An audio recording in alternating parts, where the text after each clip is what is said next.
Good morning, everybody, and welcome to the MTRS Ready for Retirement virtual seminar. We'll have two presenters today, Kristen Pearson, the Director of Member Services South, and Jennifer Catone, the Senior Retirement Specialist and from Member Services North. I would like to just take a moment to go over a few housekeeping rules. You can chat with us in the Q&A button on your screen. You can send us a private message, which we have a team full of people reviewing those messages, and they will either reply to you if they can, or they will promote your question if it's general in nature that will read live for everyone to hear. Please just keep in mind that you should not be entering any personally identifiable information like your social security number or anything else in the chats, because we can't answer questions specific to your account and your situation in this forum. So just try to keep the questions general in nature, and we will try to get to all the questions. So please, have some patience. We'll get through all the questions, as we can. A couple of other things. This booklet is available to download on our website. On the homepage of our website, there's a little icon for the Ready for Retirement booklet. You can click on that to download the PDF book. And also by the end of the day today, we will have a recording of this meeting available for playback on our website. So without further ado, I'm going to hand it off to Jennifer. Thank you, Scott. So again, my name is Jennifer Catone, and I will be presenting with my colleague, Kristen Pearson. We're going to split about halfway through the presentation because it is a bit long. And again, as Scott said, there will be some breaks for questions in between, hopefully.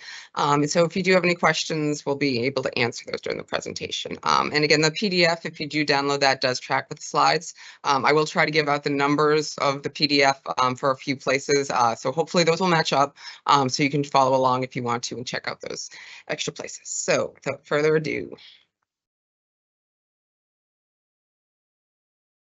So this is what we're going to cover today.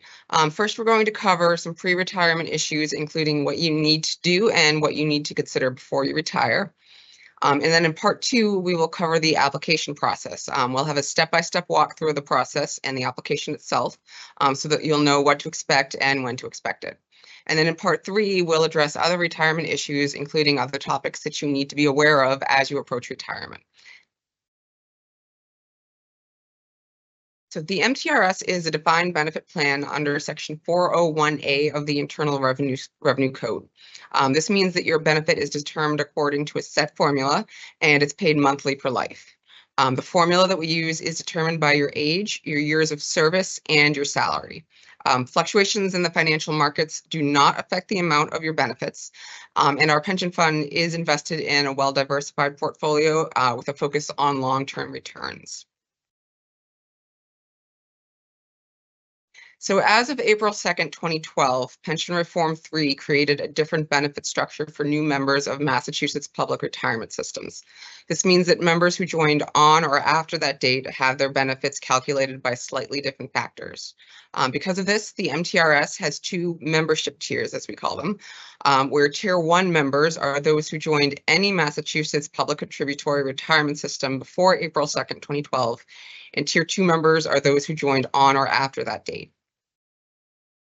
This presentation is geared towards those who joined before that date, or Tier 1 members, but it will still definitely be helpful for Tier 2 members who joined after that date.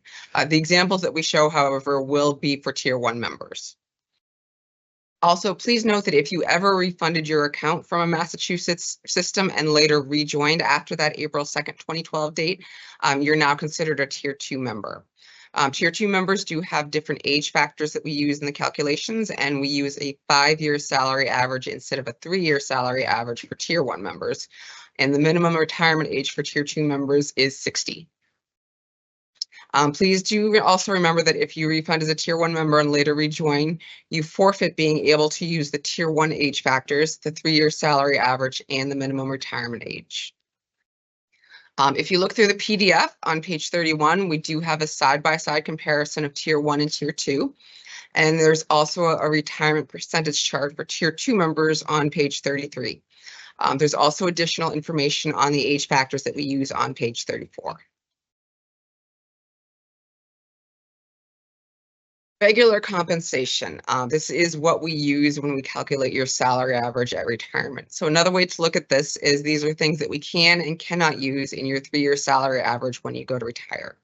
So on the left side are things that are always eligible. So always eligible is your annual base salary, which is in your CBA or contract. Or if you're an administrator on an individual contract, this will be the number that you're paid that's listed on your salary letter every year. The base salary for teachers is listed in the CBA. It's usually a matrix where you just follow along, and every year you move up until you reach the top of it. This is always eligible.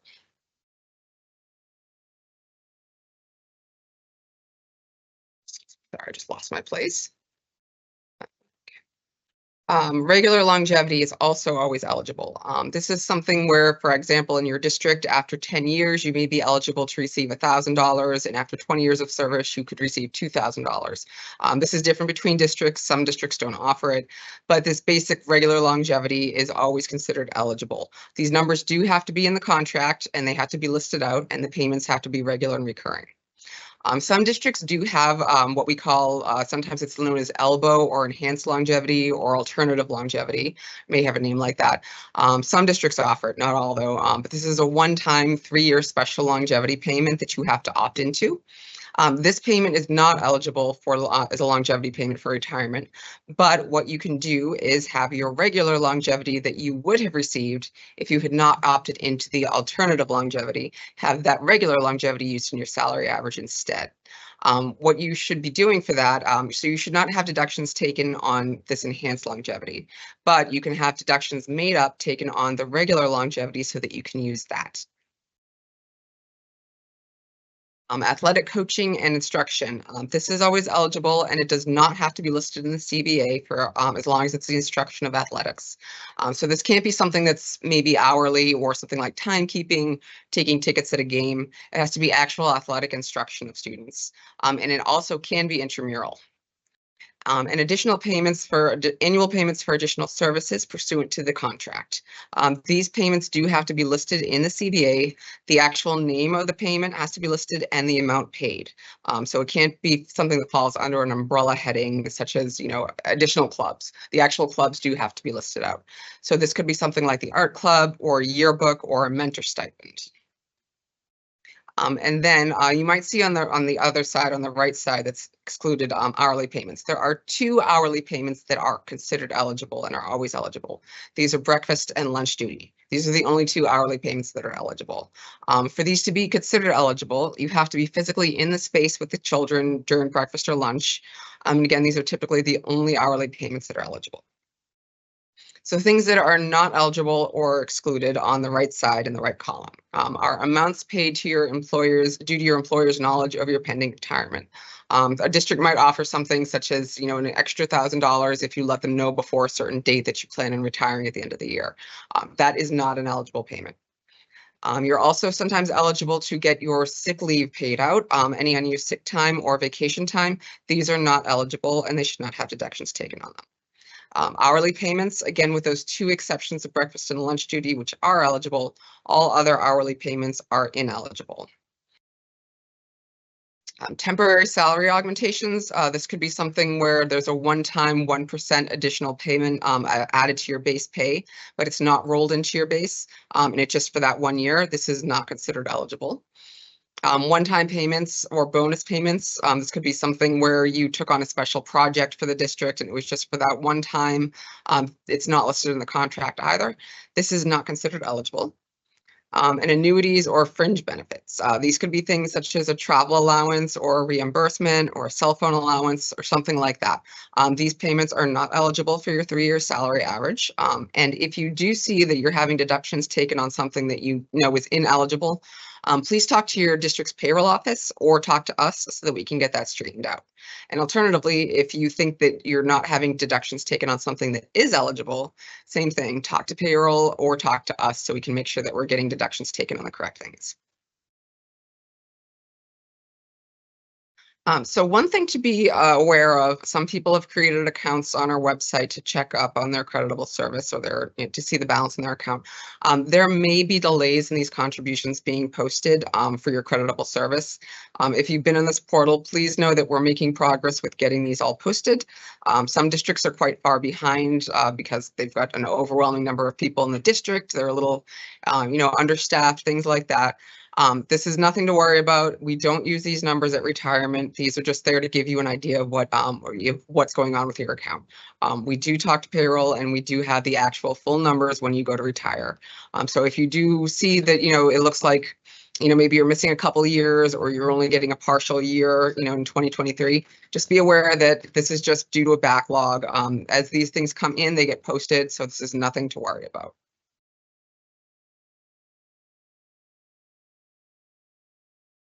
Okay, purchasable service.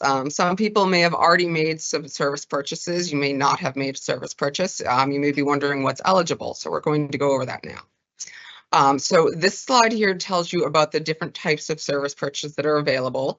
And these are not all guaranteed to be purchasable. We do have to look them over, go over the eligibility, the legal requirements, and make sure that they are eligible before we can invoice you. So these are things that are billed at the actuarial interest rate. The actuarial rate is currently 7%. And these fall under Section 3 of Mass General Law, Chapter 32. So refund buybacks. There are 104 Massachusetts contributory retirement systems, and you may have taken a refund from any one of them, including ours. If this is the case, you can apply to purchase this service back. Massachusetts state or municipal employment. This is something where maybe you were a lifeguard during the summer for your town, or you worked for the T or something like that. These could be eligible for purchase as well. Massachusetts substitute or temporary teaching service. This is our most common application. This could be if you were a day-to-day sub, long-term sub, or a tutor, something like that in a district. You weren't eligible for membership with the MTRS, but you can apply to purchase that service. Out-of-state public school teaching, similar to teaching in the public school in Massachusetts, just in a different state. This may be eligible depending on the state. Non-public school teaching pre-1973 in a private school. This is different from another type of non-public teaching service. And again, since this service is before 1973, it's a very rare service purchase. It's likely that you probably don't have this service. It's probably the other kind that we'll go over in a second. Department of Defense overseas dependent school teaching. This is teaching that is out of the country. It's typically on a military base and it will require federal documentation. The next set of service purchases is covered under Section 4 of the law, and it's billed at the buyback interest rate, which is half of the actuarial rate, and that is currently 3.5%. So military service. To purchase this service in the state of Massachusetts, you must meet the Massachusetts definition of a veteran, and you will also need to submit a DD-214 form. Non-public teaching in a Massachusetts publicly funded school. This is the other type of non-public school teaching. This must be teaching service, and the school must have received funding from the state or the community. This is also one of our most extensively reviewed applications, and it can take a while to process because it does go through a thorough legal review. Vocational education, Chapter 74 trade service. This is the 3 years prior to getting your license if you're teaching a trade. And then Peace Corps service. This is Peace Corps, not AmeriCorps. AmeriCorps is not eligible, but Peace Corps service is. So a few important reminders for service purchases. In order to purchase service, you must be active at the time that you apply to purchase or on a leave of absence that's approved by your school for up to a year. There are 2 exceptions to this: Peace Corps service and refund buybacks. For those 2, you can be inactive when you apply to buy them. Also, please know that vocational service must be purchased at the time it's invoiced. When you get the invoice, you'll have 180 days to pay it. If you don't pay within that time period, we cannot update the invoice and you cannot buy it later on. So you do have to make that decision within that 180 days after you get the invoice. All service must be paid in full by your retirement date for it to apply to your retirement. So if you're on the installment plan and you realize that your retirement date's coming up and you still have a couple payments left on that, contact us so that we can give you a buyout invoice. Late payments on these purchases by your retirement date might mean that we need to push back your retirement date, or we may need to delay your first check. So again, complete your service purchases now if retirement is coming up for you. If you have past service that could be eligible and you want to buy it, or you're interested in finding out how much it would cost, you should investigate purchasing it now. Again, some purchases can take a while for us to invoice them just due to the high number of sheer volume of applications that we get, or purchases like 401p non-public where we do have to do a complete review on it, a very thorough legal review. So these can take a while for us to get an invoice out. So please, sooner rather than later, for getting these applications into us. Also, please know that some purchases can take a while for the payments to go through. If you do a rollover or a trust-to-trust transfer from a pre-tax plan, these can take up to 60 days to go through since we do have to work with another financial institute. So do be aware that that can take a while, so you need to plan ahead for that. And also follow up with the other financial institution that you're making the payment from to make sure that the payment went through. And again, if you're currently on the installment plan and anticipating retiring soon, you're going to want to contact us for a buyout invoice so you can get that all paid for by your retirement date. So how do you go about purchasing this service that you have? So you can talk to us, you can give us a call or come in for a walk-in, or you can also see the first page of each application on our website for an eligibility checklist. Each application does have a list that you can go through to make sure that the purchase should be eligible. So go through those steps and make sure that everything seems to match up and it looks like this service is eligible for purchase. So if you go to our website at mass.gov/MTRS and go to forms, all of the applications for purchasing service are listed there and you can pull them up and download them. Most applications do have two parts. You will complete the first part, and then your former employer, it may be your current employer if you substituted, for example, at the district that you're now teaching in, they will complete the second part. So you'll give that second part of the application to them, to the payroll office or the treasury, and they will complete that. And then once they've completed that, they will return that and any other documentation that you need to you. If you're submitting an out-of-state application, there is a third part of the application that we will need.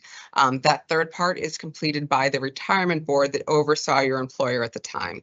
So it may be the state retirement board of the other state or their teaching retirement board, but they will need to complete that third part and then return that to you as well. And then when you've gotten all three parts back, you're going to send those into us. For the other applications, when you've gotten the two parts back, you'll then mail those into us. You can complete these applications online as they are PDFs that you can fill in, but please note that all of the signatures on these applications must be wet signatures. They can't be digital signatures. So you can, type in everything or click all the buttons and then print it out and then make sure you sign it in pen. When you've gotten all the pieces back and you've signed everything in pen, then you can submit all the parts back to us and we will process them and we will send you an invoice.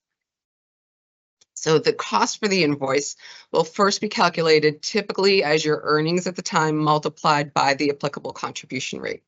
It will typically also include interest, either that the 7% or the 3.5%, and this interest is compounded annually.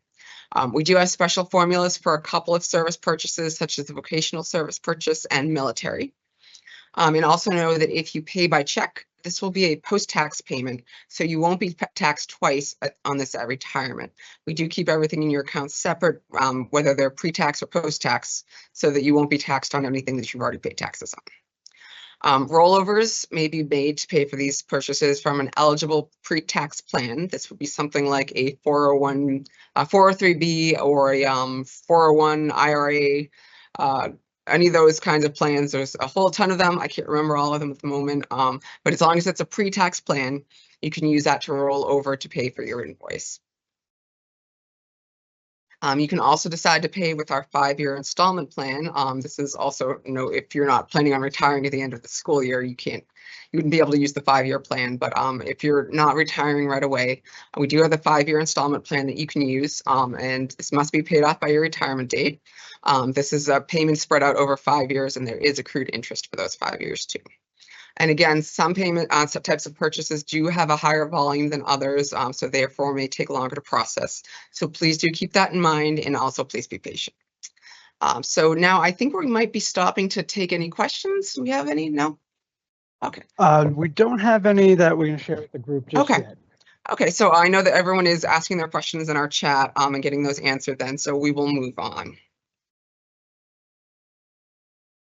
This is just a little true or false if you want to take a look at that. So again, this is something to be aware of. We do need to have an application filled out by you and your school district and submitted to us. You can't just submit a letter of resignation. Okay, so the eligibility criteria to retire with the MTRS. We have 2 retirement plans with different eligibility criteria under Tier 1. For under Tier 1, we have regular, where you can be any age with at least 20 years of creditable service, or age 55 with at least 10 years of service. Or retirement plus. You must have elected into R plus or have started after September 1st, 2001, and you are mandated into it. And you can be any age with at least 30 years of service, and at least 20 years of these must be membership time. Membership time is considered time with the MTRS or with the Boston Retirement Board as a teacher. So if you did transfer in from Boston, you had to have been in a teaching position or in working in the school districts. It can't be another outside position, and that's considered membership service. With Retirement Plus, you get an enhanced benefit once you reach 30 years of service. You do get an additional 12% tacked onto your base percentage when you reach that 30 years. After 30 years, you get an additional 2% tacked on for each full year after that. I think it's on page 7 in the PDF. We'll break that out for you. So at 30 years, you get an extra 12%, 31 years, you get 14%, 32 years, 16%, and on like that. So these are the 3 benefit options. This is probably the biggest decision that you're going to make after you decide to retire. And this is where you decide how you want your benefit paid out and whether you will have a survivor benefit. So we do have 3 options. The first one that you see on your screen is option A. This is the maximum allowance that you are allowed with your calculation. There is no survivor benefit with this except for the partial month payment in which you die. This would be something where if you died in the middle of the month on the 15th, you would be paid at the end of the month for those 15 days. And since you're no longer alive, someone should receive that money. Otherwise, it'll just sit in our pension fund, and it's better for it to go to someone that you want it to go to since it is your pension money. So that is just a small payment. That is the only survivor benefit available with option A. Option B, it does allow for a survivor benefit, but it does come at a cost of about a 1 to 3% reduction from your option A maximum allowed benefit. Your beneficiary will get the remainder of your annuity account if there is any remaining when you die. To explain this, your pension is funded by both your personal annuity account and the general pension fund. This is about an 80%, 20% split. As time goes on, your account is drawn down to 0, and then your pension is completely funded by the general pension fund. So we usually say that it takes about 10 years for your personal annuity account to draw down all the way. Could take a little less, could take a little more depending on a few factors, but generally we say 10 years. So after that point, there will be nothing left in your account for your beneficiary. There are no restrictions on your beneficiary designation with option B, so this can be anybody that you choose. And again, we say 10 years, so just keep that in mind. If you do plan on surviving for more than 10 years after you retire, this might not be the best option. I usually tell people that if they're terminally ill when they're retiring, this might be a good option for them. And then option C. So when you die with option C, your beneficiary does receive a benefit for the rest of their life, but this comes with the caveat that you will have about a 9 to 11% reduction from your option A maximum benefit. This could be more. Please keep that in mind. This does depend on the age of your beneficiary. And then when you die, your beneficiary will receive 2/3 of what your benefit was. So please also remember that a child as a beneficiary will have a much greater reduction than someone who is closer to your own age. The older you are and the younger your beneficiary is, the greater the reduction. And again, we say 9 to 11%, but it can be higher than that. If your option C beneficiary were to die before you, you will automatically pop up to option A and begin receiving your full allotted pension allowance. You can only name one beneficiary. So after you die, if your beneficiary dies before you, you can't name someone else. Your beneficiary must be either a spouse, a parent, a sibling, a child, or a former spouse who is not remarried. For most people, if they're choosing the former spouse, this has to do with having a domestic relations order, because I don't think anyone would willingly choose their former spouse. That's the case for that. The reduction that you'll have is based on actuarial tables that are created for us. You can find these on page 36 in the PDF. There's a list there, and there's extended ages on PARAC's website if you wanted to check that out. It's also important to remember at retirement that your current active beneficiary, who we have on account now, does not carry over into retirement. So you might be seeing those forms that we mail out once in a while. You send them in asking for your beneficiary if you were to die while you're still in active service. That beneficiary that you've been choosing doesn't carry over. So you do need to fill out a new beneficiary form for retirement. And just in case you were wondering, option B is our least popular option and option A is our most popular.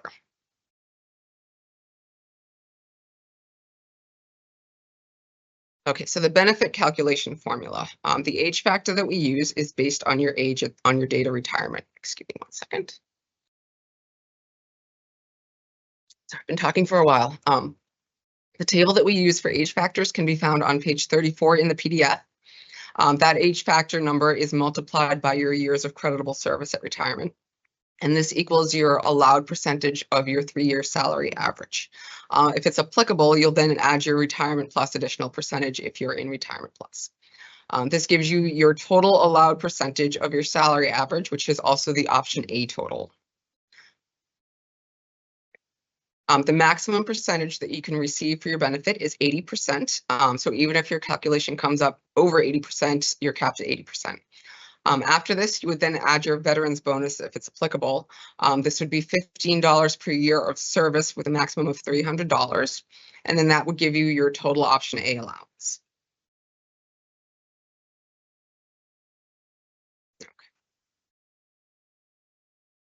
So this is an example of Mary Educator, who is retiring at the end of this school year on June 30th, 2026. She is choosing option A, and she is 59 on her date of retirement.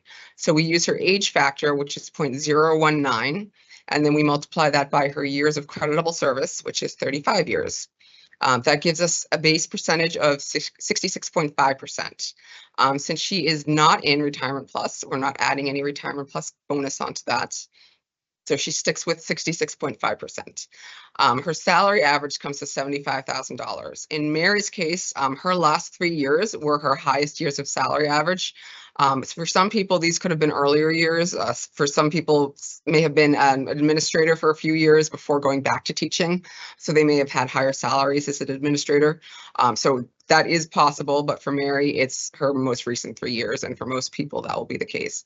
These years that we use also must be consecutive, so you can't pick and choose the years of highest salary. So her salary average of $75,000, we'll multiply that by her percentage of 66.5%, and that will give her an option A annual benefit of $49,875. Mary is a veteran. She's getting the full veterans amount of $300. So when we calculate that in, we end up with a total of $50,175 per year, or $4,181 per month. One other thing to remember is that you will be paid monthly in retirement, and not biweekly like you probably used to be being paid right now. Okay, so our second example is Tom Teacher. He is in retirement plus, and he is also retiring on June 30th of this year, and he's also choosing option A. Now, Tom is 58 on his date of retirement, so we're using 0.018 as his age factor. He's got 34.5 years of creditable service, so we multiply those together and we get 62.1% for his base salary, salary percentage. Now, because Tom is in retirement plus with 34 years, and we count full years for this, we're going to add an additional 20%. So that's the additional 5 years, 30, 31, 32, 33, 34. the 12%, and then we add the 2% for each year, so it's 20%. We add that on to 62.1%, and again, that does come out to more than 80, but we have to cap it at 80%, so he's getting that maximum 80%. Tom's salary average is also $75,000, so we multiply that by the 80%, and we get $60,000 for his option A annual benefit. Tom is not a veteran, so we're not adding a veteran's bonus in, so he ends up at the final $60,000 per year or $5,000 per month. Few things to keep in mind for retirement are you do want to plan for your health insurance coverage. It's important to plan before you retire. We do recommend planning for this a year before your retirement date. One thing to keep in mind is that the MTRS does not have anything to do with insurance aside from withholding whatever your district tells us to withhold. We don't administer it. We don't have any say in it. We just withhold the amount that they tell us. So if you do have questions about your insurance through your district, you do need to contact your district's payroll office, health insurance coordinator, benefits coordinator, whoever would handle that. We are going to give you some information just to give you a little bit of extra help with this, though. There are two ways that someone can receive health insurance after retirement. It's either going to come to you through the GIC or from your city or town directly. First, within the GIC, there are two ways to qualify. If your city or town participates in the RMT program, which is the Retired Municipal Teachers Program, then you will have health insurance through the GIC at RMT rates. There's a list of these districts that participate on page 9. It should be in the PDF. The other way to have health insurance is through the GIC. It's through the GIC Municipality Program. This means that you currently have insurance through the GIC as an active teacher. This means that you will then have GIC insurance as a retiree as well. You should check and see if the retiree health insurance that you will receive is any different from what you currently have as an active teacher. The plans may change, the costs may change once you retire, so you do want to find out and prepare for that. Now, if you don't have health insurance through the GIC, then you should have it directly from your city or town. If you qualify for Medicare, you need to find out how that affects your insurance and what's covered and what is not covered. To qualify for Medicare, you must meet one of the following eligibility requirements. If you qualify for a Social Security benefit, you qualify for Medicare. If you are married to someone who is Medicare eligible, then you qualify through your spouse. Or if you have changed employers or started teaching after April 1st of 1986, you've been paying a 1.45% Medicare tax, which is also known as FICA. And if you paid that Medicare tax for 10 or more years, this will make you eligible. Some things that you need to investigate if you're eligible for Medicare. You need to ask if there's supplemental insurance that's offered through the city or town that you can purchase. This will often cover things that Medicare won't. It's also called Medigap because it fills any gaps that Medicare might leave. And the last point here on the slide is to avoid penalties before your 65th birthday. You need to contact Social Security to determine your eligibility for Medicare and when you need to apply for Medicare Part B. Medicare Part B covers general care and doctor's visits, but a lot of people don't sign up for it because they don't think they need it or they don't know what it is. We've been told that there is a 10% surcharge for every year after your 65th birthday where you don't sign up. After you've gone through this, you need to arrange with your district to have your premiums withheld from your retirement check, which is the part that we do. And a final note, your insurance premium may not always be withheld starting in your first check. This depends when we get all that information from your district. So it might not be in the first check, it might be in the second or third check.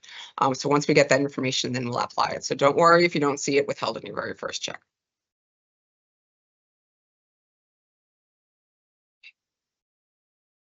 And do we have any questions? We do have a couple of questions. First one is generally how far in advance of retirement do I need to put in the pay? So the question, in case you didn't hear Scott, is generally how far in advance do I need to submit my paperwork for retirement? We will be going over that shortly, but just to let you know now, we do ask for it at least 4 months in advance. It does take us about 4 months to process everything. So if you're looking at a June 30th retirement of this year, try to get everything in by the end of March at the very latest. Earlier is better. You can submit it too early though. We don't want it more than, within, I think, more than 6 or 9 months. So yeah, about 4 months is a good place, 4 or 5 months. Any further after that, 3 months, 2 months, you're probably going to be delayed with your first check. Okay. Great. Someone wanted clarification about option B. They say that after 10 years, there are no more pension checks, so you can outlive your pension benefit.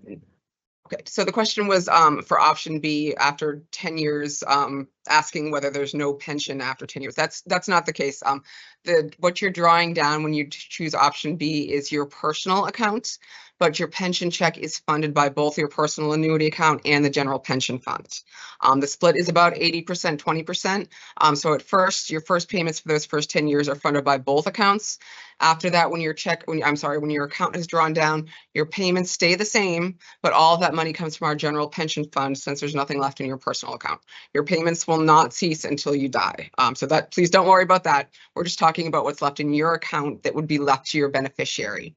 So it is possible that if you live past that approximately 10 years, there's nothing left for your survivor benefit, but you will still receive your checks for your payments. Okay. I'll do one more. Okay. How do you find out how much option A versus C is to finalize your decision making if you're about 5 months away from the time? So we will cover this. We do have an estimator on our website, which will give you, you can plug in different retirement dates, different amounts of service, different salary averages, and then you can choose different options. You can choose option A or C, and you can see what the difference is. That's probably not the exact number because it is an estimate, but it is pretty close. So you can see, this is how much it looks like you're going to have as a reduction. If you are pretty sure, exactly what your amounts are for your salary average and your creditable service, you can look at I think it's on page 34. It's in the back of the PDF. There is the table where you choose your closest age at retirement and your survivor's closest age, and that will give you the reduction percentage. So you can actually multiply the amount that you're getting by that number, and that will tell you exactly how much the reduction would be. Those numbers are there. There's so many of them, and the calculations are done by actuaries that we can't pull them out, off the top of our heads. But you can also contact us and we may be able to give you, a rough estimate of what it would be. And again, just keep in mind that the younger your survivor is, the more the reduction will be than if it's someone who's closer to your own age. Okay, so let's move on. So the 3 basic steps for applying for retirement. This is what we just discussed. This is a basic timeline of when you want to start working on your retirement application. Again, you'll want to try to submit your application at least 4 months before your retirement date to ensure that you're paid on time. If you are late with that and you do get your application in after 4 months, or maybe closer to 3 or 2 months, you may be late in your first payment. You won't miss a payment, but you won't have that first payment on time. You'll just have a larger check later on. Also, something to keep in mind is to be aware of how backed up your district's payroll office may be. Since we do need part 2 completed by the payroll office, if they've got a lot going on, if they're very busy, understaffed, it may take them a little bit longer to complete that. So if you know that they're going to have, need a lot of time to complete it, you might want to submit that to them earlier rather than later to give them enough time. So you will want to go to our website. This is where that tool that I discussed earlier. It's an estimate tool where you can plug in different retirement dates, different ages at retirement, different salary averages and amount of service, and different benefits options. And you can play around with that and see what the differences would be. It's a fun tool. I've used it myself, even though I'm not a teacher. So if you look here, this is where it'll give you an estimate. So you'll go in there and then it'll give you your option A benefit estimate with you can see all the different years of service, the different amounts, percentages, and then what your total estimated annual allowance would be.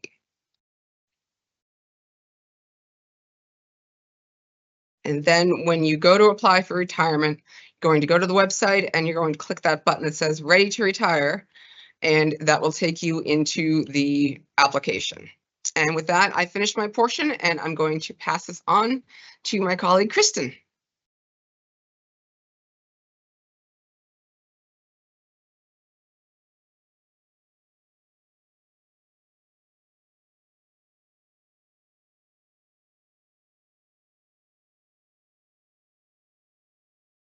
All right. Hello, everyone. We're at about the halfway point. So if you want to, get some water, make a coffee, get up and do a stretch. Hopefully we'll wrap this up within the next hour or so. But thank you for joining us. My name is Kristen Pearson. I hope you're enjoying your February vacation this week. We're glad to have you with us today. And so with my portion here, we're now approaching part 2 of the program, which is completing the retirement application. And so the page that you see on the screen is the first page that you'll see. This isn't anything that you'll fill out, simply for you to read. I'm not expecting you to read this now through the page. I just wanted to highlight the light pink section here. If you plan to retire June 30th, which is our most common retirement date, you only have 60 days from the date of separation to file your retirement paperwork and still be granted that June 30th date. And so as soon as you go inactive from the district, June 30th, 60 days from that point is August 29th. And so you would want to get your retirement application in by August 29th. Anything beyond that date, if you were to walk in the application sometime in September, the law does state that we have to move your retirement date 15 days from the date that we receive it. And so that's a huge chunk of pension loss that we don't want to happen to any of our members.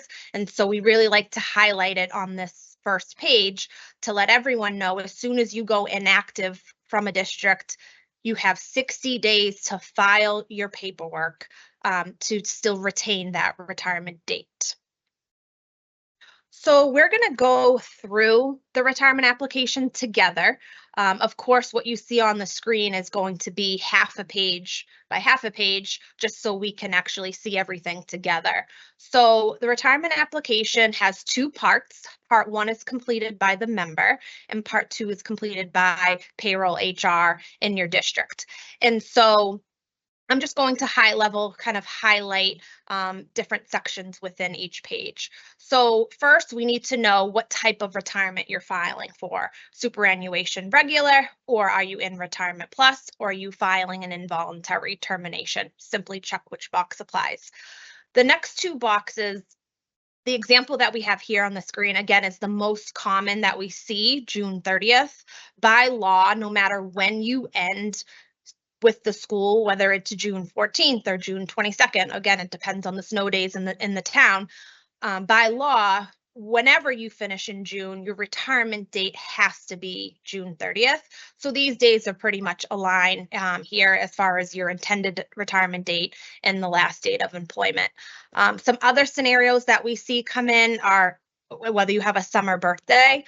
So let's say you're turning 65 on July 6th. And so you would want to designate July 6th as your retirement date to get that age factor, that higher age factor in the calculation. So that's probably the second most popular option that we see is a summer birthday. Beyond that, maybe the week before Christmas break, we see a lot of our members go out, halfway through the year. Or if your birthday is just in a different month throughout the year, you choose that date. But again, most commonly we see June, so you'll see a lot of our examples in the program are geared towards June 30th. If you've also applied for a disability retirement, we would need to know that. Bottom half of the page, we need your social security number, member number if you know it, tier 1 or tier 2, and then all your basic demographic information you see here: name, birthday, if you have a former name, if you're a veteran, your mailing address.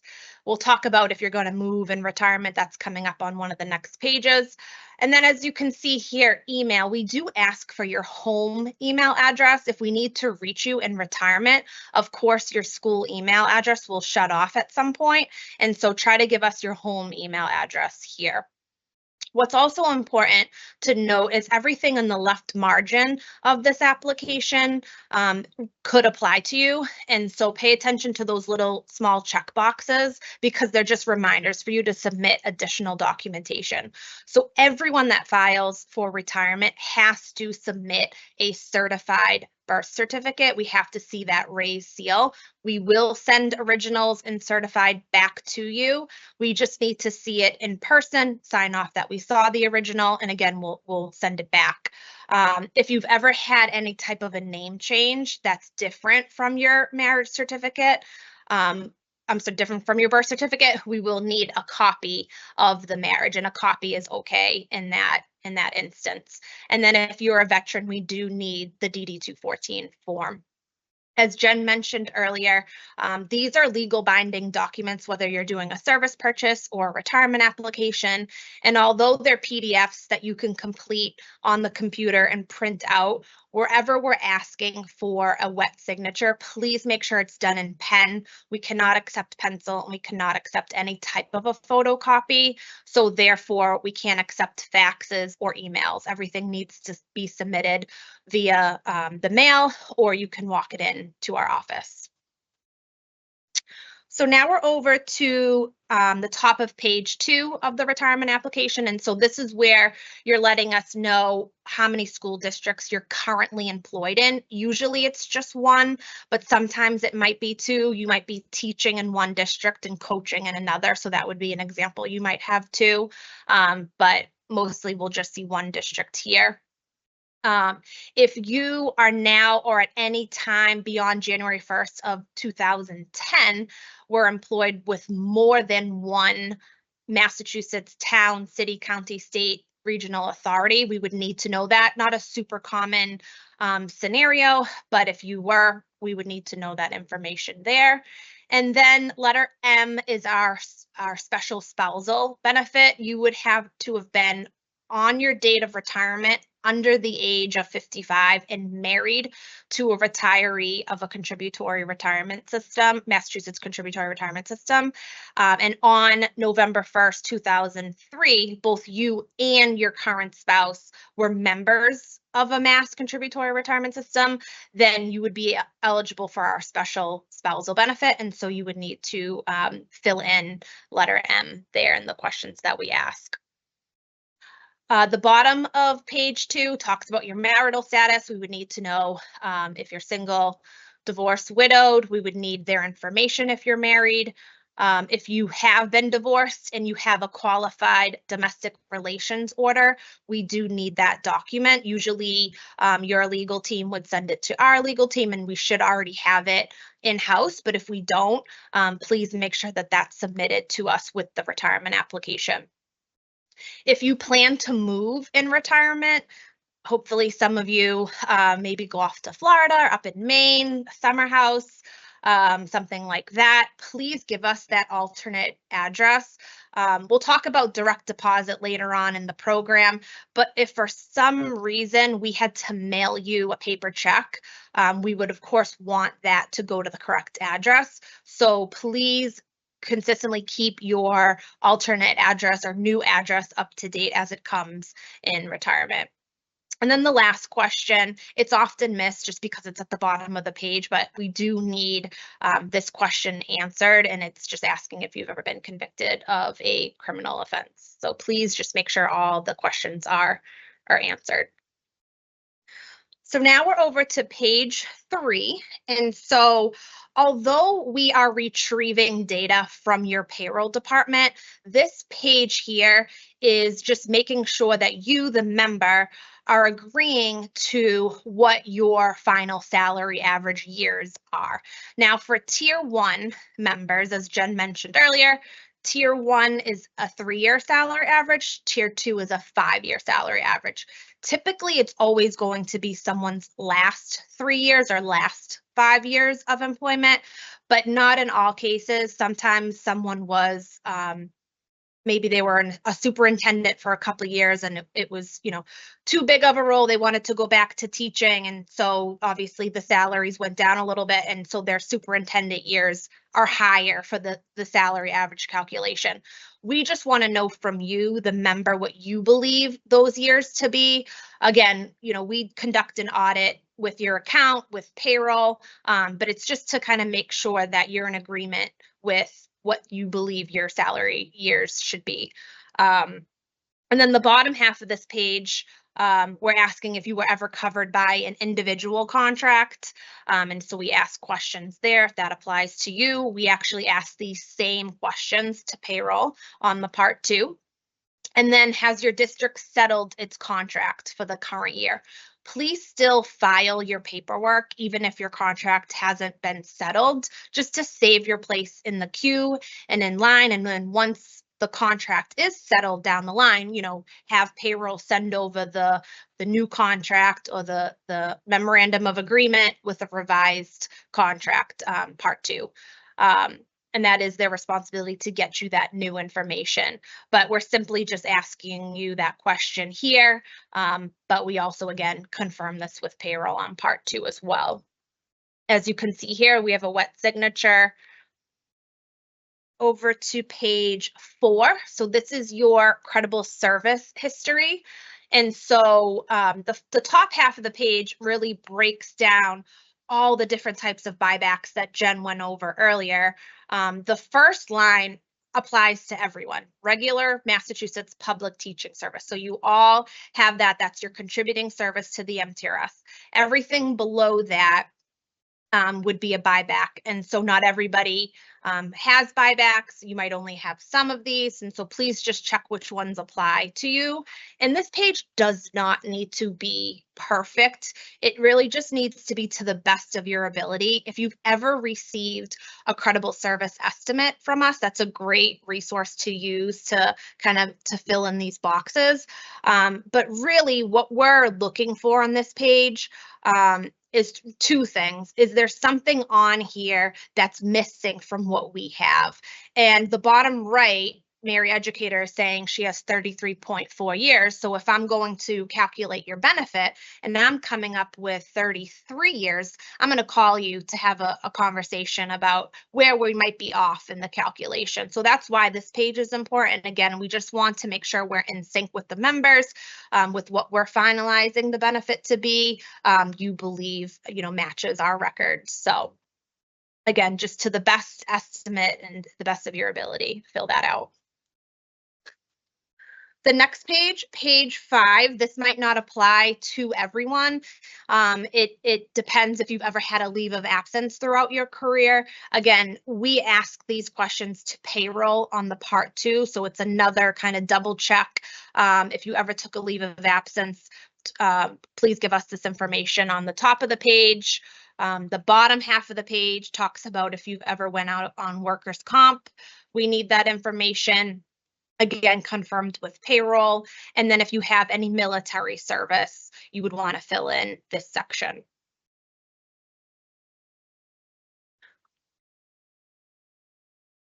Direct deposit. Later on in the program, we actually have a slide dedicated to direct deposit, so I'm not going to get too much into it right now. We're trying to just focus on this page. But in retirement, your pension check is required to be direct deposited into a checking or a savings account. And so on this page, you're designating where you want that money to go, into a checking account or into a savings account. And so if you choose checking, we do need a voided check that shows your name on the check. The routing number, the bank number, of course, that's all on that check.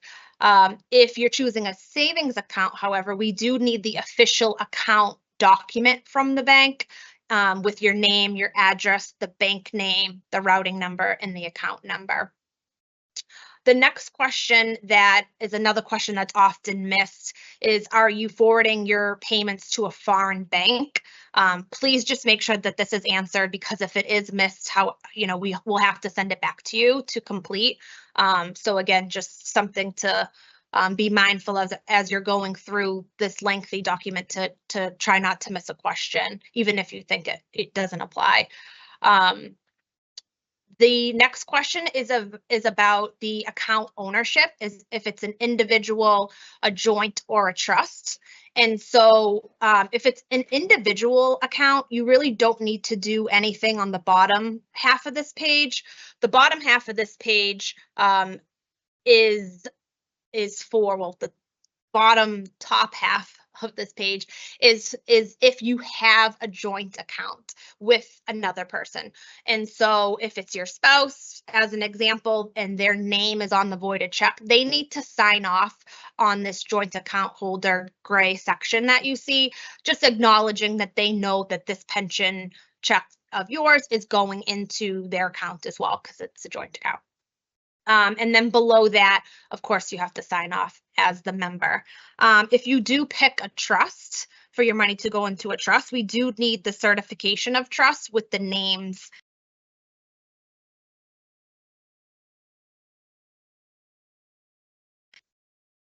Sorry about that. I think I got muted for a second.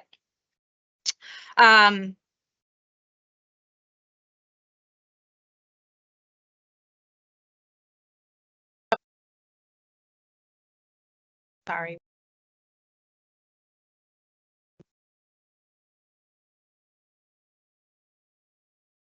That's strange. Okay, try it now. Okay. I'm not touching her. Okay. I think we're good. All right. Sorry about that. A little bit of technical difficulties here. Okay. So we are now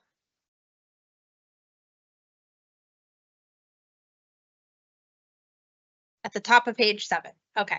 So earlier in the program, Jen talked about the 3 benefit options in retirement: options A, option B, and option C.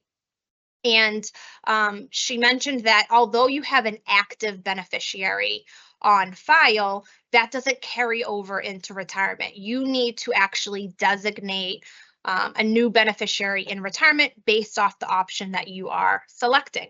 And so if you are choosing option A, you're simply just checking off option A here on this page, but you need to complete who you're naming as your option A month of death payment recipient on one of the pages coming up, and we'll see that soon.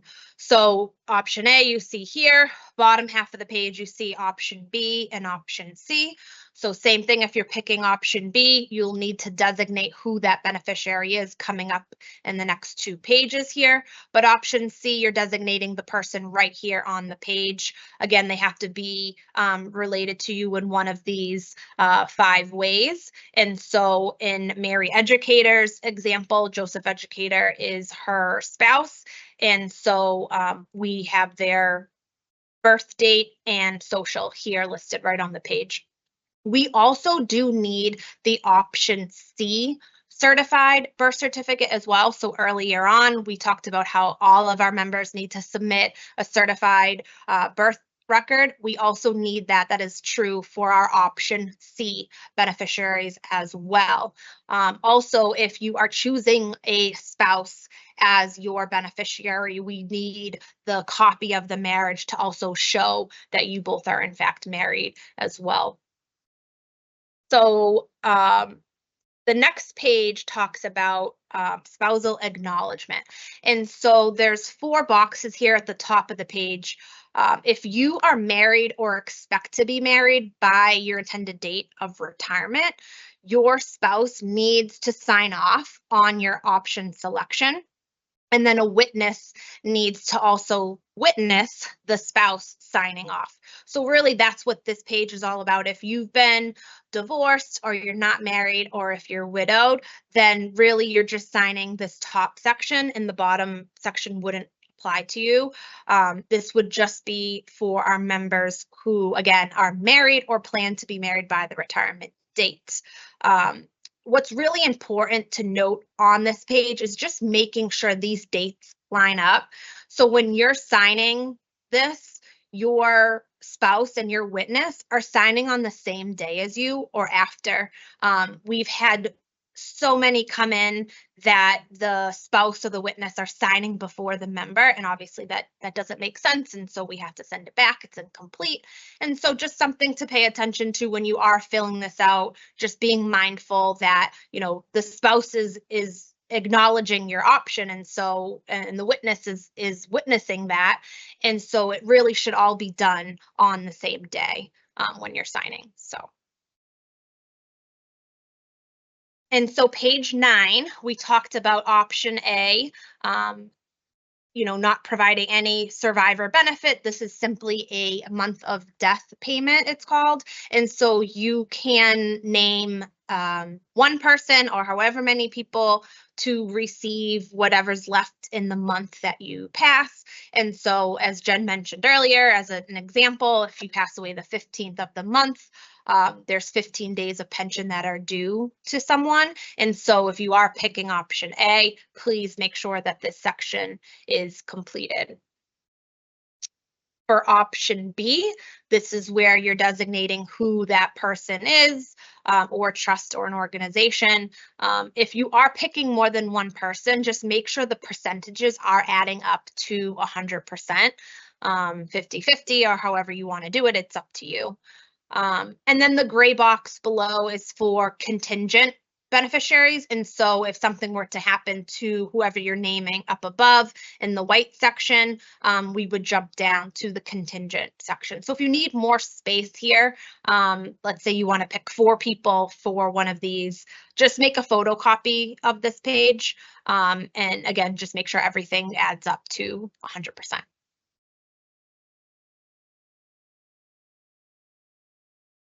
Okay, now we're on page 10 of the retirement application. And so the W-4P form, which is coming up on one of the next slides, we'll talk more about taxes later on in the program, but you have to take federal taxes out of your retirement pension. There's no state taxes, but you are federally taxed. And so this question is, we're asking you, have you completed the W-4P form? Yes or no? If you're not, you're just acknowledging that we have to withhold federal income taxes, and the default is single claiming no withholding. So you're just acknowledging that there. And then working after retirement, another topic we'll be discussing later on in the program. We're really just making sure that our members, soon to be retirees, are aware of the time and earnings restriction. And so you're just checking that off, that you read about that. You're going to learn a little bit more about it today. And then you're signing this page. The bottom half of this page is really just to assist you as the member. It's a checklist that we put together. You know, once you get to the end, there was a lot, obviously, we went through. It's just another place to go and say, okay, is this in my packet? Is this here? You know, just making sure that before you submit it, you're not missing anything. So hopefully this checklist is beneficial to you. And now we're on to the W-4P form. So the W-4P form changed last year, and then it changed again this year. It's now 4 pages. The page that's on the screen, I'm really not expecting you to read. It's just the first informational page. The next page is the actual sheet that you'll have to submit when you submit your retirement application. But what's important to know is if you need help completing this form, I'm not sure if you've completed one yet with your active employer, but if you need help, just talk to a tax expert or the IRS. It's definitely more lengthier than it used to be in the past. And so as you can see, this is just 1 page out of, again, it's 4 pages long. We just have this one for the presentation because this is the one that's truly required to submit. Everything else is optional for you. And so at the top, you'll see step 1, which is just your name, social, address, but you have to select single, married filing separately, married filing jointly, or head of household. Those are the 3 options that are typically standard. Everything else beyond that, step 2, step 3, step 4, that's optional for you if you want to take additional money out. Again, we can't consult you on that. And so just talk to whoever your tax expert is or the IRS. And what's also good to know is that if you fill this out, you get your first retirement check and not enough was taken or too much was taken, you can always redo this form and send it in to us and we'll adjust it for the next check going forward. So there's always that option. The other thing that was new that was added to the 2026 version, and again, it's really small on the screen, it's right above where you sign in step 5. You can, if you don't want any withholding. It's saying I request that no withholding be withheld from my payments. There's a checkbox there, and just make sure that this form is signed and dated. Okay, so that's all of part one in its entirety. Again, part one is completed by you, the member, and then part two is completed by your payroll HR office. And so we're not going to go through all of part two in its entirety just because they're completing it. The only section that you're completing is what's here on the screen. And so your basic information, demographics, you'll fill this out and then you'll send it over to payroll. So I think before we move on, do we have any questions on the application?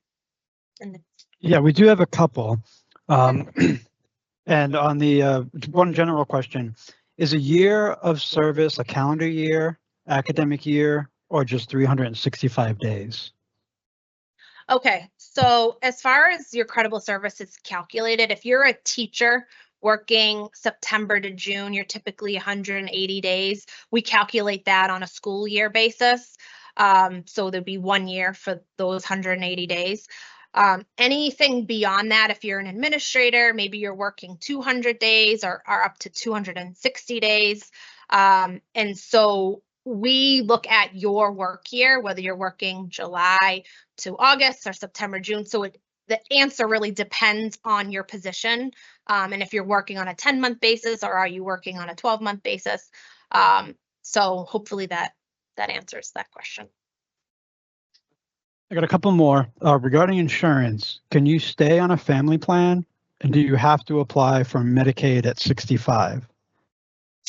So as far as the family plan, that would have to be asked to your local health insurance coordinator, just because all cities and towns are different in regards to how they handle the health insurance, and a plan that you might be on right now might not carry over as a retiree. It might or it might not. Again, it depends on district by district. So I would, as Jen mentioned earlier when we went over the health insurance slide, we always advise our members at least a year out to just have the discussion with HR and payroll so there's no surprises when it comes time to retire. What deductions are taken from the monthly retirement check? So what deductions are taken from the monthly pension check? We'll talk a little bit more coming up, but as I mentioned, there's no state taxes anymore. It's just federal. And then you also have the option to take the health insurance out of the pension check. You can set that up with your payroll HR as well, but that would be it. One more. If I put my spouse down as a beneficiary for option B or C, but he dies after I retire, can I change the beneficiary to my kids? Yeah, so the question is if you put down a spouse as a beneficiary and they pass after you retire. So unfortunately, with option, so there's two different answers. With option B, if something happens to whoever you have as the option B beneficiary, something happens to them, we would go down to that contingent section that we talked about earlier in the gray box. As far as option C goes, you cannot rename. What would happen is you would pop up to option A on the date of their death and start receiving your full amount going forward. But unfortunately, the calculation is what it is. And with option C, we cannot recalc it at that point. Just going back a little bit to maternity leave. Does maternity leave, paid or unpaid, count as a leave of absence? So if your district puts you on an authorized unpaid leave of absence, the law does allow us to grant you up to a month, so 0.1 per unpaid leave of absence.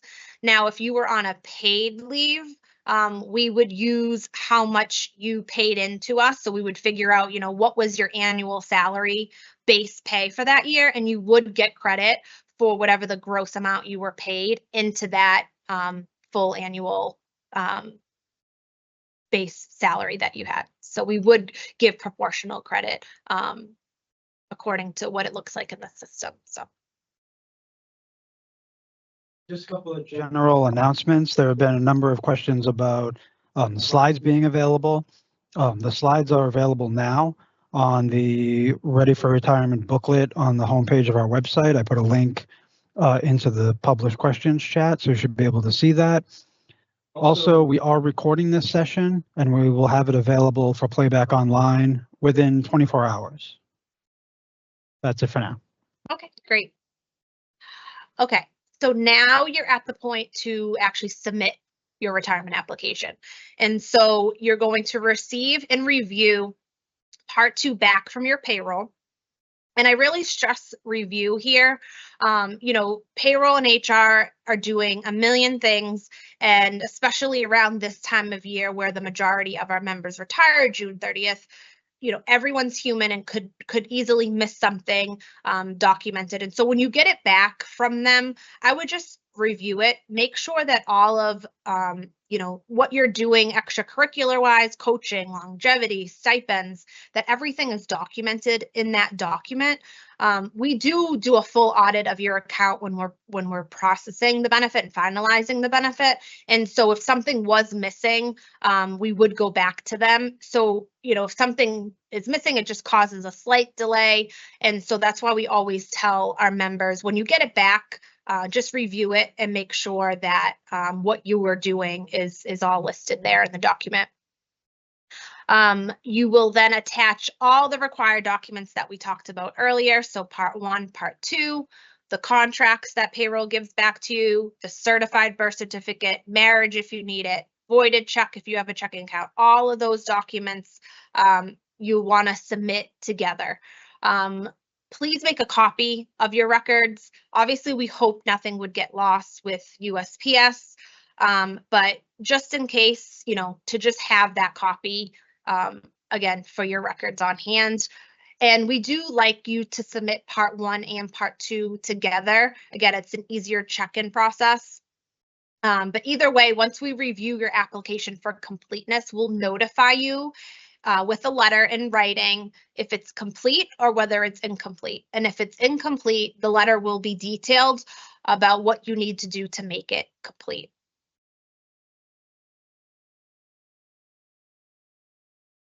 Okay, so if the application is complete, we will now process it, and we will process it on a first come, first served basis. And so we already started to see them come in, definitely heavy this week with February vacation week. And so we try to do a first in, first out basis based off of the stamp date. As Jen mentioned, try to get it in by the end of March if you are filing for June 30th. It's okay if you don't get it in by March, but just know that you might not get your pension check at the end of July, but it is retroactive back. We'll talk about that, I think, on the next slide. If we do need to contact your school department for any information, we'll only notify you if we feel like it's going to cause some type of delay, but usually that's normal, any type of back and forth between us and whoever filled out the application. Calculations do take up to 4 months to complete, and once your benefit has been finalized, we will send you in the mail your notice of estimated retirement benefits. And so this is basically just spelling out all of the final figures that we used in the calculation, the total credible service, the salary average, what option you picked, and what you'll be expecting to receive yearly and monthly. And so once you get that, you know, your retirement check should be forthcoming beyond that point. So in most cases, you will receive your first retirement check 4 months after you file your paperwork with the MTRS.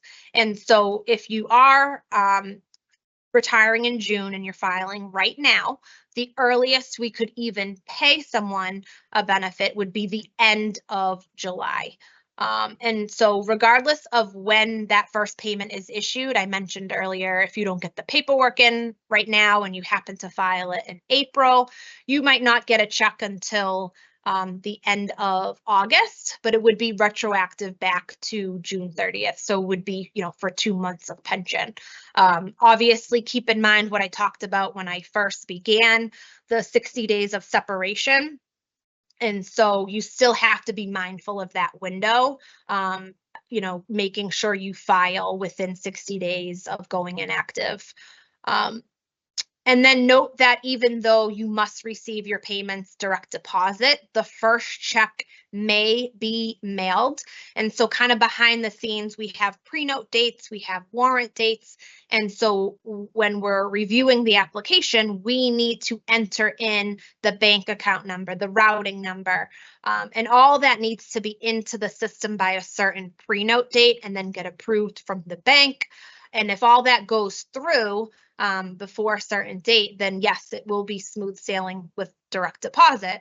But if something's entered beyond a date, it's totally fine. It's just that first check might be mailed. And so that's why I stressed earlier to make sure your address is up to date, just in case that was a situation where we would have to mail the first check. And so some further notes about direct deposit. I did mention earlier that it is mandatory. We saw that page in the retirement application that you had to complete. The retirement allowance is transferred to your bank account on the last business day of the month for that month. So I mentioned it's going to be paid the end of July for the month of July because the pension starts 7/1 if you are retiring June 30th. So a huge pay cycle change. Most of you are paid bi-weekly, and so this is definitely good to know now for budget purposes in retirement. You won't receive a monthly statement every month. There's only certain scenarios where you would.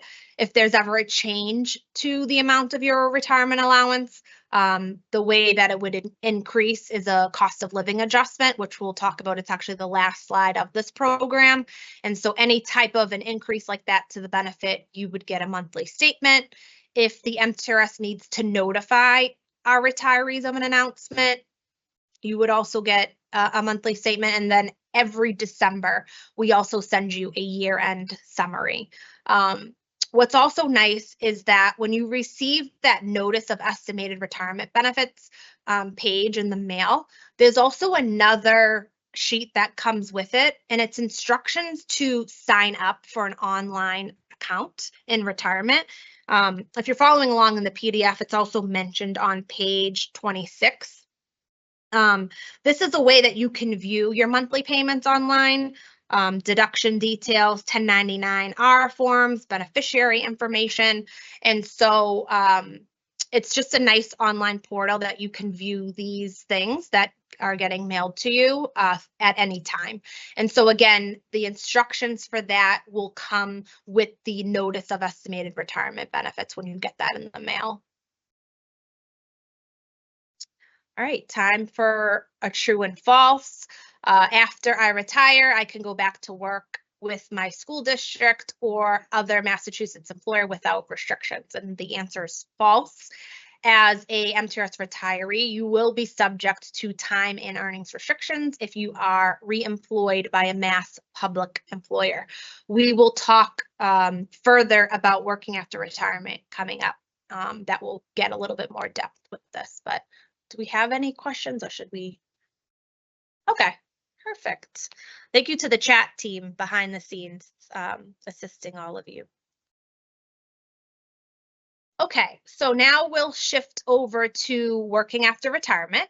And so, I would hope that you all aren't planning to go back to work in retirement, but I totally get it, just to keep your mind busy, or it's just something you love to do. Whatever the reason is, you have to know that there are restrictions, but what's on the page right here is where there's no restrictions and there's no limits on the following. And so if you plan to work in a private sector job beyond retirement, you can earn as much as you want, work as much as you want. if you plan to return to work in another state, public or private. And what we've seen in the past, maybe somebody lives in Methuen or, close to New Hampshire, and they want to go work for New Hampshire public schools. That's totally fine. You can, again, there's no restrictions on how much you can work there and how much you can earn. And then the last is any employment within the federal government. But if you do plan to return to any mass public sector job, so it's not just teaching, not just in a school setting, it's any public sector job that you would be being paid with public funds. There's a time and an earnings limitation that you need to be aware of. But the first bullet point on this slide talks about if you're returning to the same employer from which you retired from. So you retired from Reading Public Schools, you want to go back to school, back to work at that same district. You have to be separated from service for 60 days before returning. This is waived though if you're retiring at age 62 or above, or if you retired at the 80% maximum, you could go back the next day. I hope you all wouldn't. We all deserve a break at some point. But what's important to know with the 60 days is if you finished in June, what's nice is 60 days is the summer, and so you could technically go back in September, and that's outside that 60-day window. So that's the return to the same employer rule. But what's most important is how much you can earn and how many hours you can work. And so the first restriction is time, where it says service cannot exceed 1,200 hours in a calendar year. And so these restrictions are January to December, and you are all working currently on a school year, fiscal year basis. So we mentioned earlier, if you're a teacher, you're working September to June. If you're an administrator, maybe you're working July to August. And these restrictions are on a calendar year basis. So you have to think about them in a different way. But full time right now would be 1080 for hours. And so we typically see our members running into the earnings restriction before they're going to run into the time restriction. And so with how much you can earn, what it says here, and the next slide is a better visual to understand, but it's saying that the post-retirement earnings cannot exceed the difference between the current salary of the position from which you retired or the salary average used to calculate your retirement allowance, whichever is greater, and the amount of your annual pension. So again, I like this slide a little bit better to understand. And so Mary Educator, will use her as the example. She retired, or will be retiring, the end of this June 30th, 2026, and she was being paid $77,000. So the starting point, Mary needs to go back to the district and say, if I don't retire and I come back for the 2026-2027 school year, what would my salary be? And they let her know it would be $79,000. So that's your starting point, $79,000. From there, you minus out your annual gross pension. So for Mary, it was $50,175. And so for the rest of calendar year, and that should say 2026, I'm sorry, Mary can earn $28,825. And so again, this is a calendar year restriction. And so if you retire in June, that means for July through December of that year, you can earn $28,825. And then it resets in January. And so it's really that second school year back that you might be running into the earnings restriction. But what's important to know, which is the bottom sentence here, it says beginning January 1st, 2028, Mary can earn an additional $15,000 per calendar year. And so that's a little bit of an increase to what you were could be earning. In Mary's case, it was 28,825. So you have to be retired for one full January to December in order for that 15,000 to kick in. And so some other reminders with working after retirement, you may have heard of a critical shortage waiver. It's where a school district cannot find a qualified applicant for a position. And so they apply for this 1-year waiver with the ESE. And the reason why a retiree would want to work under a critical shortage waiver is that they can work without the restrictions for that year. And so it's good to know it's out there. The only thing is our retirement plus retirees, they have to wait 2 years to be eligible for this. But it's just good to know it's out there. Again, it's only for a 1-year period. And so once that year waiver expires, it would have to go through the whole process again. The school posts the position and all of that. So just keep in mind if that's something that you're interested in. Some more precautions is even if you were a consultant or a leased employee in a Mass public school or agency and you're not considered an official employee, you're still subject to the service and earnings restrictions because you're still being paid with public funds. And so that's important to note. And if you are getting close to potentially hitting your time or earnings restriction, you may contact the MTRS to waive or freeze your benefit, just so you don't run into any issues that you're, going beyond what you should be. So that is an option to be aware of, because if you do exceed the allowable limits, we here at the MTRS or your employer are liable to recover all the excess earnings from you. And so, that's obviously not a situation I don't think you would want to be in, but it's happened and we've been notified. And so we have to look into it and again, recoup that money. And so that's why we have it in the program. So you're aware of these restrictions. You're also signing off on the retirement application itself that you read through these restrictions and understand them.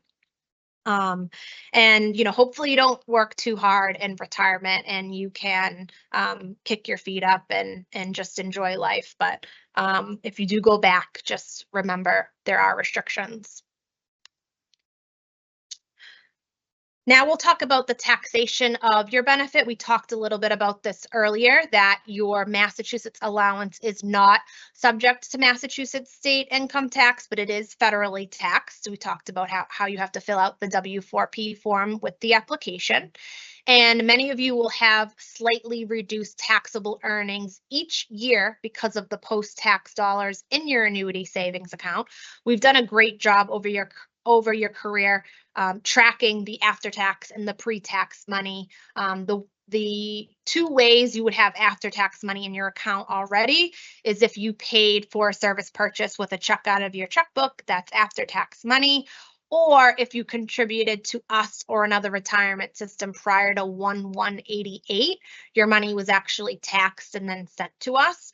And so again, we've done a great job of tracking the 2, so you're not taxed twice on that money. If you do intend to move out of state, though, please check with the Department of Revenue in that other state, because they can, in fact, tax your benefit. So even though here in Massachusetts we don't, another state could. And so that obviously you wouldn't want that surprise. I would connect with the Department of Revenue to see, because there's no way really around that at all. And then by January 31st of each year, we will mail you the 1099-R tax form, which what we're used to now is the W-2. Those were all just sent out within the last month. So as a retiree, it's called a 1099-R. You'll receive that from us. And then beyond that, every other year, the MTRS sends a benefit verification form only to out-of-state retirees. It doesn't apply to anyone in state. So if you do plan to move out of state, just be prepared that This form comes every other year. I don't think this year was benefit verification, so it will be next year, 2027. Again, for out-of-state retirees, it's to prevent pension fraud. We want to make sure that you are the person receiving those pension checks. And so just be aware that that's coming. You need to sign it with a witness and get it back to us so we can have that on file. Almost done here. We have 2 more slides and both are good news. If you haven't heard already, the Social Security Fairness Act of 2023 was signed into law a year ago, January 5th, 2025. This act repeals the WEP, the windfall elimination provision, and the GPO, the government pension offset, which is such amazing news for our members. Historically, members' Social Security was reduced or, in fact, eliminated in some instances, and so this act fully repealed that. If you want any more information, please connect with the Social Security Administration. They post things on their website, or you can visit one of their offices. It also says here you can go on and subscribe to receive updates from them directly. And then we also post any new updates we get on our website. But amazing news. I'm sure you all know that by now. And then the last slide is cost of living adjustments. And so Mass public retirees are eligible for a COLA after 1 full fiscal year of retirement. And so those that are retiring June 30th of 2026, you would get a COLA the following July 1st. And so it's nice. Obviously, it's not a huge chunk of money, but it's something to increase the benefit. As it says here, it's 3% or the consumer price index, whichever is less, on the first $13,000 for a maximum of $390 per year. It has to be granted by the legislature as part of the annual budget process, and it's a part of a vote. But we don't foresee this not being approved each year. It's always been approved. So again, it's a positive. It's a great way to end the program that, there's an increase to the benefit in retirement. And so do we have any more questions? Okay. Okay, a couple of questions we have in the chat. I assume this is around working after retirement. If you return to your district, do your earnings increase your retirement? So once you retire and you start working, that's completely separate. Your benefit would not be adjusted at all. Once you officially retire with us and you start getting paid your pension, that's one set amount. And then beyond that, you're earning from wherever you're working, and you just need to be mindful of the earnings restriction, but it's completely separate at that point. Right. And we do have a lot of people who have asked, how can I tell if I'm in R+? Sorry, can you ask that again? Sorry, how can I tell if I'm in R+? Okay, the question is how you can tell if you're in retirement plus or not. So if you remember, going back to 2001, we did send you an election form whether you wanted to be in retirement plus. That's, of course, if you worked back then. If you started after 2001, you were mandated into retirement plus. But if you're not sure, you can simply sign on to your online portal. On our main website, there's a member sign-in button at the top right that you can see some of your account information. So it says it there. Beyond that, you're more than welcome to call our main number here that connects to our contact center. And once you give them a little bit of information about you, they would be able to confirm that over the phone. Okay, couple of questions about option C and option B. So I'll just kind of combine them. If you take option C and the beneficiary passes before you, do you revert back to option A? And the same question, if you choose option B and your beneficiary dies after you can you be bumped up to option A? No, so the only pop-up provision that applies to the option selection is option C. And so if you pick option A and you name whoever for the month of death check and they predecease you, then, you know, we would have to just go down to a contingent. We don't change anything. Same thing for B, whoever you name and whoever's there. You cannot change your option at all in retirement. The only pop-up provision is built into option C, where it says if something were to happen to whoever you name in retirement, you would just be popped up to start receiving the maximum allowance going forward. But that's the only pop-up provision that we have.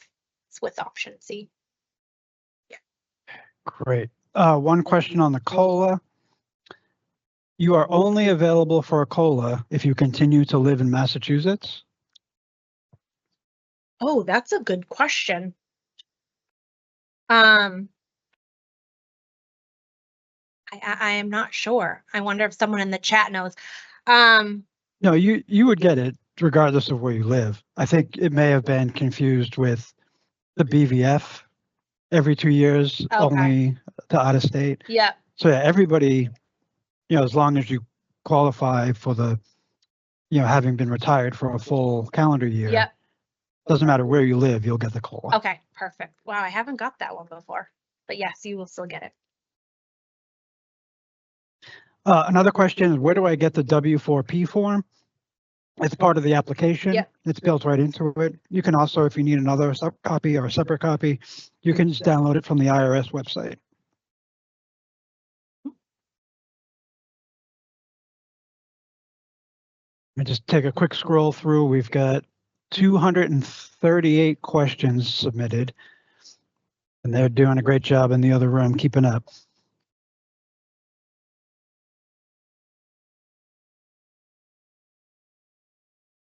When should we set up an account in the MTRS portal? You can set up an account at any point in your career. So right now, if you're an active member, and you go onto our main website and click member sign in, you'll see all the active information that's available to you. That does cross over once you retire and you turn, you know, your account turns to a retiree. That's where you then can view what I mentioned earlier, the 1099, your monthly payments. So the portal kind of shifts over from active to a retiree. But at any point in your career, you can go on. And once you retire, you can also go on. So it will always be there. Another R+ question. There have been several variations to this question. What happens if you do not have 30 years of creditable service and are an R+? How are you reimbursed for your contributions?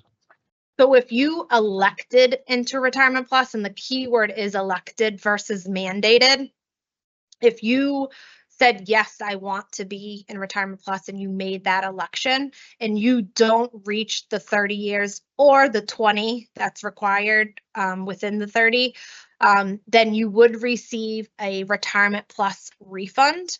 And that's calculated by taking the 11% and whatever your prior rate was, the difference between the two, and that would come a couple months after your pension check. It gets sent off to a different unit. They calculate the refund. They'll send you some paperwork to fill out. But yes, and again, that's only for our members who elected into Retirement Plus, who don't meet the criteria would get a Retirement Plus refund. Question on taxes. If you move out of state, do state taxes apply where you move? And we've had a couple of questions specifically asking about Florida. So I don't know if we have a list of all the tax reciprocal states. Yeah, we don't have a list. I know Florida is probably the most common state that we see people move to. So I don't want to misspeak and say that they do tax. But yes, if you plan to move out of state, we encourage you to contact that state's Department of Revenue. Tell them, you know, you're getting a pension check from Massachusetts, your plan to move to their state. It also could be on their website too. So yeah, we unfortunately don't have a list here. We just always encourage our members to look into that, so it's not a surprise when you do move out of state, but I'm not sure about Florida. Great. It looks like most of the questions are being handled by the chat team. So I don't see any here that are popping up as good general questions. I think we might want to just wrap it up. Okay. Well, thank you all for joining us today and spending some of your February vacation with us. We hope that this was beneficial to you. We hope you're ready to retire. Our contact information is on the page here. Our main website, we have an office in Charlestown. That's where we are right now. And then we have a satellite office out in Springfield. So both phone numbers there on the page. Huge shout out to our chat team, kind of behind the scenes, answering all of those questions. If your question was not answered today, please connect with us, you know, call one of these numbers here, especially if it's more personal to just your account, and we'll be happy to help you. But again, thank you for being with us today. And we hope that you enjoy the rest of your February vacation and have a good rest of your day. Thanks. And we will be here for a few more minutes answering the questions in the chat. So you feel free to stick around to ask your questions. And one other question that came up, somebody wanted to know if there was a satellite office in Quincy, and there is not. No. It's only Charlestown and Springfield. Yeah. All right. Thank you so much.